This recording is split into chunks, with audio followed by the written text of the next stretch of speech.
ओम नमो भगवते रामकृष्णाय। ओम नमो भगवते रामकृष्णाय। ओम नमो भगवते रामकृष्णाय। बंधू भगिनींनो नमस्कार। प्रबोधन या मालिकेमध्ये आपलं सगळ्यांचं स्वागत आहे। आज आपण चिंतन करणार आहोत निर्भयतेचे रहस्य। हा आज आपला विषय, निर्भयतेचे रहस्य। ह्या जगामध्ये आपण वावरत असतो आणि नेहमी आपण भीतीनं ग्रासलेलो असतो। आता ह्या जगामध्ये कितीतरी प्रकारचे विघ्न जीवनामध्ये येत असतात। मुख्यतः त्यांना आपण आदिदैविक, आदिभौतिक आणि आध्यात्मिक म्हणत असतो। आता हे सगळे दुःख आहे। आदिदैविक, कधी भूकंप येतो, तर कधी पूर येतो, कधी आग लागते, हे सगळे आदिदैविक आहे आणि हे विघ्नच आहे आणि आपण त्यांना घाबरत असतो, आपण भयभीत होतो। दुसरं आदिभौतिक, जंगलामध्ये जनावर आहे, प्राणी आहे, इतर मनुष्य आहे, ह्या सगळ्या प्राण्यांपासून आपल्याला काही ना काहीतरी त्रास होतोच। आणि आध्यात्मिक म्हणजे आपल्या शरीरामध्येच, आपल्या शरीराचे आजार आहे, मनाचे आजार आहे, जन्म आहे, मृत्यू आहे, जरा आहे, व्याधी आहे। आता हे सगळं येणारच आहे। आता हे सगळे दुःख जेव्हा येतात तेव्हा आपण घाबरतो। आता हे घाबरणं कशामुळे? आपण ह्या सगळ्या दुःखाला घाबरतो का? आपण निर्भय का होत नाही? आपण निर्भयपणे या सगळ्यांचा सामना करायला पाहिजे। पण आपण सामना तर करत नाहीच, पण पळून जाण्याचा प्रयत्न करतो। बघा, कोरोनामध्ये कितीतरी लोक भीतीमुळे मेले, आजारामुळे मेले नाही। अरे मला कोरोना झाला, मला कोरोना झाला, आणि ह्या चिंतेमुळे त्यांनी आत्महत्या पण केली। म्हणजे बघा, काहीही कारण नसताना उगीचच आपण घाबरतो आणि त्या भीतीमुळे बरेच लोकांचं मरण पण येते, त्यांना मृत्यू पण पत्करावा लागतो। बघा, कुणी कोणाला भीती दाखवली तर मनुष्य कधीकधी त्याला शॉक बसतो, पागल होतो, मृत्यू पावतो। तेव्हा ह्या सगळ्यांवर आपल्याला मात करायची आहे। मग कशी करायची? त्यासाठी तुलसीदासांनी एक खूप सुंदर दोहा आपल्याला सांगितलेला आहे। ते म्हणतात, तुलसी भरोसे राम के निर्भय होवे सोय, अनहोनी होनी नहीं होनी होसो होय। आता इथे तुलसीदास बघा काय म्हणतात की तुलसीदास आता रामाच्या भरोशावर आहे। तुलसी भरोसे राम के निर्भय होवे सोय, म्हणजे तो निर्भय होऊन आता चांगल्या प्रकारे झोपतोय। त्याला झोपेचा प्रॉब्लेम नाही, झोपेच्या गोळ्या घ्याव्या लागत नाही, कारण कसलीच चिंता नाही आहे, एकदम निर्भय, कारण रामाच्या भरोशावर आहे। तिथे जे काही होत आहे ते रामाच्या इच्छेनं होत आहे, म्हणजे असा रामावर पूर्णपणे भरोसा आहे, म्हणून निर्भयपणे तो झोपू शकतो। आणि मग काय म्हणतात, अनहोनी होनी नाही होनी होसो होय। जे व्हायचं नसेल, अनहोनी होनी नाही, ते कधीही होणार नाही।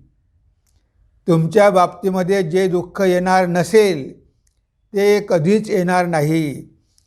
तुम्ही इतरांच्या जीवनामध्ये दुःख बघता आणि तुम्ही घाबरता, पण जे दुःख तुमच्या वाट्याला नाही ते तुम्हाला कधीच येणार नाही।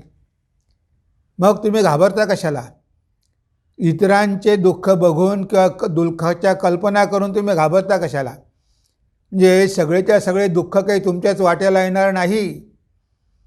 तर अनहोनी होनी नाही, जे व्हायचं नसेल ते कधीच होणार नाही। आणि होसो होय, आणि जे होणार असेल ते होणारच आहे. तुम्ही कितीही प्रयत्न करा, तुम्ही त्या गोष्टी टाळू शकत नाही. त्या गोष्टींचा तुम्हाला सामना करावाच लागेल. ते भोग तुम्हाला भोगावेच लागतील. कोणीही टाळू शकत नाही. आता असं जर आहे, प्रारब्ध कर्माप्रमाणे असं जर आहे की आपल्या प्रारब्धाप्रमाणे येणारे भोग ते येणारच आहे. आपण कितीही टाळण्याचा प्रयत्न केला तरी ते येणारच आहे.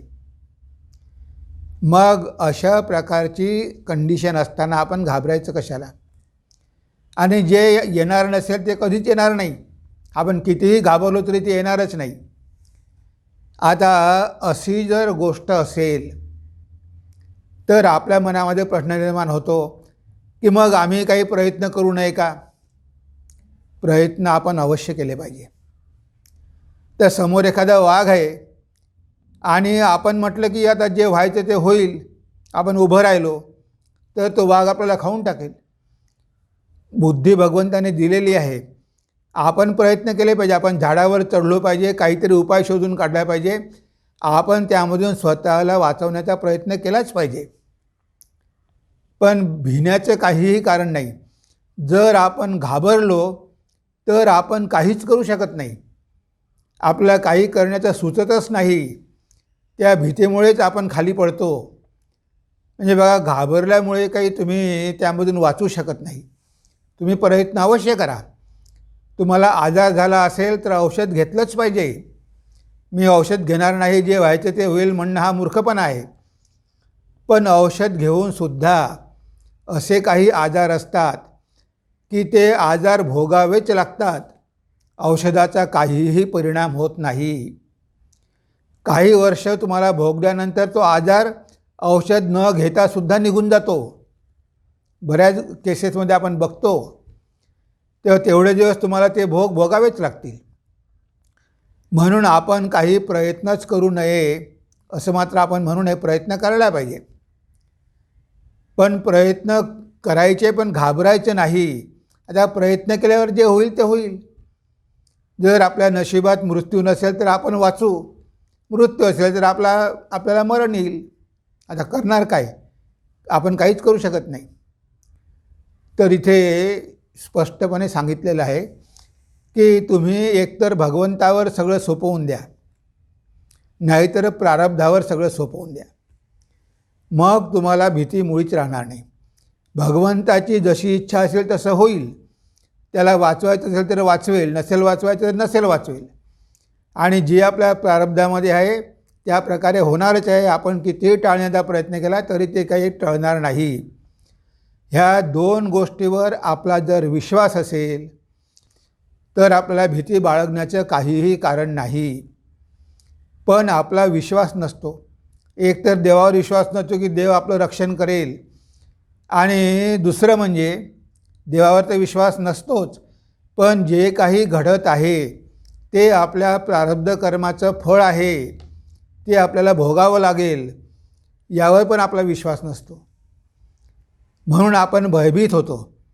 म्हणजे दुःख येतील, सामना केला पाहिजे, प्रयत्न केले पाहिजे, पण मुळीच भ्यायचं नाही.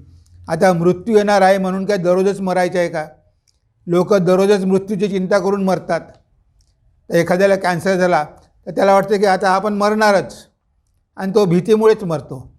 एखाद्याला सापाने चावलं असेल, त्याला वाटतं की आता साप चावला, मी मरणार. आता तो साप बिनविषारी पण असेल, तो साप चावल्यामुळे तुम्हाला काहीही होणार नाही, पण तुमच्या मनामध्ये आता भीती शिरली की मी मरणार. त्या भीतीमुळेच तुम्ही मरणार, सापाच्या विषयामुळे नाही. तर हे भीती बाळगणं किती डेंजरस आहे. उगीचच आपण बाऊ करून घेतो, खूप भीतो. भिण्याचं काहीही कारण नसते. बघा, स्वामी शारदानंदजी महाराज यांच्या जीवनामधली एक घटना आहे. ते कलकत्त्याला गेले होते. बाग बाजारमधून ते बेलूर मठामध्ये नौकेमध्ये येत होते, बोटीमध्ये येत होते, आणि त्यांच्यासोबत एक डॉक्टर कांजीलाल ते पण होते. तर हे दोघंही नौकेमध्ये बसून प्रवास करत आहे. आणि नौका चाललेली आहे. नौका गंगेच्या मध्यभागी आल्यानंतर जोरात वादळ सुरू झालं आणि ती नौका डोलायला लागली. आता शारदानंदजी महाराज आरामात चिलम पीत होते, कारण त्यावेळेस साधू म्हणजे चिलम प्यायचे, हुक्का प्यायचे. ते चिलम पीत आपले बसले होते आरामात, शांतपणे निश्चिंतपणे बसले होते. आता सगळे लोक ओरडायला लागले, रडायला लागले, आक्रोश करायला लागले. अरे आता नाव बुडणार, आपण मरणार, आपण मरणार. इकडे तिकडे पळू लागले. तो बोटमॅन म्हणतो की जागेवरून हलू नका, तुम्ही एका बाजूला गेले तर ते नौका बुडेल, तुम्ही नौकेचा बॅलन्स राखा. पण सगळे घाबरले, सगळे रडायला लागले. आणि हा कांजीलाल हा तर एवढा भयभीत झाला की त्यानं बघितलं की महाराज नौका बुडत आहे आणि शांतपणे आपली चिलम पीत आहे, त्यांना काही काळजी नाही आहे, बिलकुल भीती नाही. तर कांजीलालला खूप राग आला. त्यांनी महाराजाच्या हातची चिलम घेतली आणि गंगेत फेकून दिली. म्हणजे हे काय करता तुम्ही? इथे मरणाची वेळ आली आहे, मृत्यूची वेळ आली आहे आणि तुम्ही म्हणे आरामात चिलम ओढताय. महाराज शांत राहिले आणि मग म्हणाले की कांजीलाल, तुझं काय म्हणणं आहे की नौका बुडण्यापूर्वीच काय मी पाण्यामध्ये उडी मारावी का? बुडेल तेव्हा बुडेल, आता बुडण्याच्या आधीच तुम्हाला पाण्यामध्ये उडी मारायला सांगतो का? आश्चर्य. सगळे भयभीत झाले, सगळे घाबरले. पण साधारण मात्र शांतपणे बसून आपली चिलम पीत राहिली. आणि थोड्या वेळाने वादळ शांत झालं. तेव्हा डॉक्टर कांजीलालला आश्चर्य वाटलं की आता मृत्यू जवळ येऊन ठेपलेला आहे आणि महाराज मात्र एकदम निर्भयपणे चिलम ओढत आहे. त्यांना काहीही काळजी नाही. नौका बुडेल की मरणार की वाचणार काही काळजी नाही. जर भगवंताची इच्छा असेल तर आपण वाचू, त्याची इच्छा नसेल तर आपण बुडू. म्हणजे हा त्यांचा विश्वास होता. म्हणून त्यांना मुळीच भीती वाटली नाही. बघा, आता मृत्यू सगळ्यांसमोर होता, पण बाकीचे कसे घाबरले. पण महाराज घाबरले नाही, कारण भविष्यामध्ये काय होणार आहे आपल्याला माहिती नाही. कशाला आपण भविष्याची चिंता करायची की बुडणार आहे की नाही बुडणार आहे? जे होणार आहे ते होणार आहे, कोणी टाळू शकत नाही. मग घाबरायचं कशाला? आता इथे सर्वसाधारण मनुष्याला प्रयत्न करावे लागतात. हे दुःख येतात, हे दुःख दूर करण्यासाठी प्रयत्न करावे लागतात. पण जे आध्यात्मिक असतात ते मात्र कधी प्रयत्नही करत नाही, कारण त्यांना माहिती असते की शेवटी हे सगळं नश्वर आहे. त्यांना मुळीच भीती नसते. स्वामी विवेकानंद जंगलामध्ये ध्यान करत बसले होते. समोर एक वाघ आला. स्वामीजी शांत बसून राहिले. त्यांनी पळण्याचा प्रयत्न केला नाही की झाडावर चढले नाही की काही नाही, बिलकुल घाबरले नाही. उलट ते म्हणाले की हा वाघसुद्धा उपाशी आहे आणि मीसुद्धा उपाशी आहे. आता मला तर अन्न मिळणं शक्य नाही, पण ह्या वाघाला जर माझं शरीर खाऊन त्याची भूक भागवता येत असेल तर खुशाल त्यानं माझं शरीर खावं, असे म्हणून स्वामीजी तिथे स्थिर बसून राहिले आणि वाट बघत राहिले की तो वाघ केव्हा छलांग मारेल आणि त्यांच्या शरीराचे तुकडे करतील. शांत बसून राहिले. पण तो वाघ मात्र काही वेळ राहिला आणि नंतर हळूहळू तो निघून गेला. काहीही इजा केली नाही. बघा, अशा महापुरुषांच्या बाबतीत वेगळं आहे.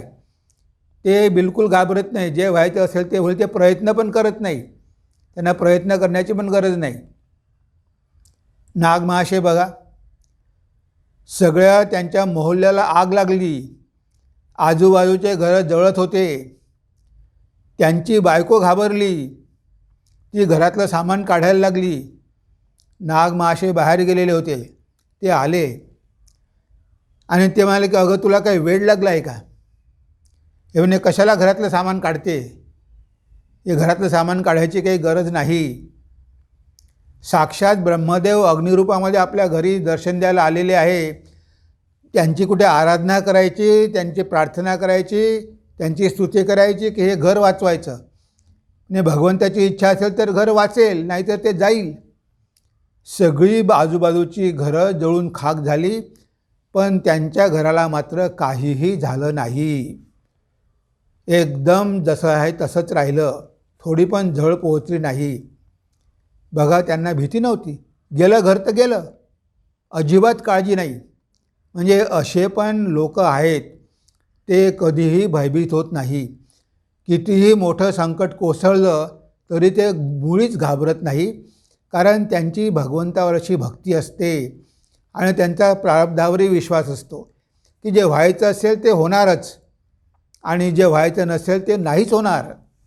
म्हणून तुलसीदासजी काय म्हणतात, तुलसी भरोसे राम के, निर्भय होवे सोय, अनहोनी होनी नाही, होनी होसो होय. जे व्हायचं नाही ते कधीच होणार नाही आणि जे व्हायचं असेल ते होणारच आहे.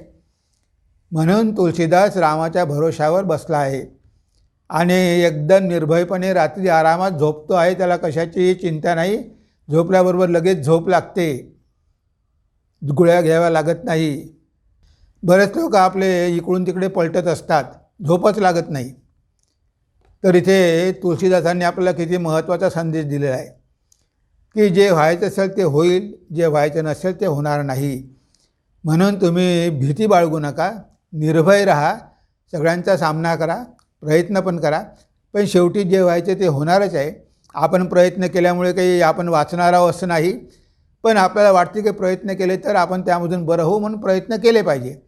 पण जे अटळ आहे ते अटळ होणारच आहे, कोणीही टाळू शकत नाही. हा संदेश आपल्याला या तुळशीदासांच्या दोह्यामधून बघायला मिळतो आहे. तेव्हा आज आपण आपल्या चिंतनाला इथेच विराम देऊया. नमस्कार, धन्यवाद. ओम सर्वे भवन्तु सुखिनः, सर्वे सन्तु निरामया, सर्वे भद्राणि पश्यन्तु, मा कश्चित् दुःखभाग् भवेत्, मा कश्चित् दुःखभाग् भवेत्. ओम शांति शांति शांति. हरि ओम तत्सत्. श्रीरामकृष्णार्पणमस्तु.